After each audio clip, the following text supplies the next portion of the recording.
తెలుస్తుంది.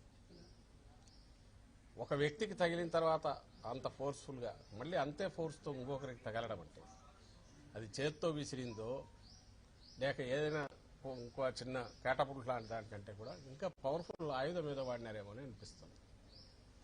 డిస్టెన్స్ కూడా కొంత ఎక్కువ నుంచి వచ్చినట్టుంది. పక్కనే బిల్డింగ్లు ఉన్నాయి, ఇవన్నీ ఇన్వెస్టిగేషన్లో తేరాల్సిన అంశాలు. ఎవరో షార్ప్ షూటర్ అయి ఉండాలి, గురి తప్పకుండా కొట్టగలిగిన వాడు అయి ఉండాలి. ఈయన టక్కున తల తిప్పడం వల్ల ఇటు తగిలినట్టుంది.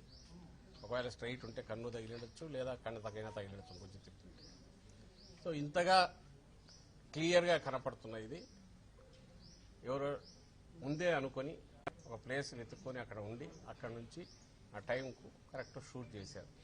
కొద్దిలో అదృష్టం కొద్దీ అది మిస్ అయింది, లేకపోతే ప్రాణానికే ప్రమాదం ఉండేది. అక్కడి నుంచి ఇది ఎవరై ఉంటారు, ఓ పవర్ఫుల్ పొలిటికల్ సపోర్ట్ లేకుండా ఇలాంటివి చేయలేదు. ఇంకో పక్క ఈయన రెచ్చగొట్టి వాళ్ళని తయారు చేస్తున్నారు. ఇవన్నీ ఈరోజు ఎన్నికల కమిషన్కు నివేదించారు. ఇవన్నీ నివేదించి ఈ నేపథ్యంలో తక్షణం ఇప్పటికే ఇచ్చాము, ఇంతకుముందు కూడా అయ్యా వీళ్ళు ఇట్లా మాట్లాడుతున్నారు, వీళ్ళు నోటీసులు ఇవ్వడం కాకుండా రిస్ట్రైన్ చేయండి, ఈ పరిధిలోకి వస్తుంది ఇలాగే ఎన్నికల కమిషన్ వారికి కంటిన్యూస్ ఇస్తున్నాం. వీళ్ళు నోటీసులు ఇస్తున్నట్టున్నారు, అయినా ఫలితం లేదు.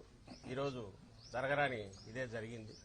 ఈ నేపథ్యంలో ఇప్పటికైనా దీన్ని సీరియస్గా తీసుకుని చంద్రబాబు నాయుడు గారిని, ఆ పార్టీ నాయకులను మొత్తం ఇలాంటి హేట్ స్పీచెస్ కానీ, రెచ్చగొట్టే ఇన్స్టిగేట్ చేసే రెచ్చగొట్టే స్పీచెస్ కానీ కార్యకర్తలకు వాళ్ళకి ఇచ్చి ఇలాంటి దారుణాలకు కారణం కాకుండా తక్షణం నియంత్రించాల్సిందిగా కోరుతూ ఇప్పుడు రిప్రజెంటేషన్ ఇచ్చాం.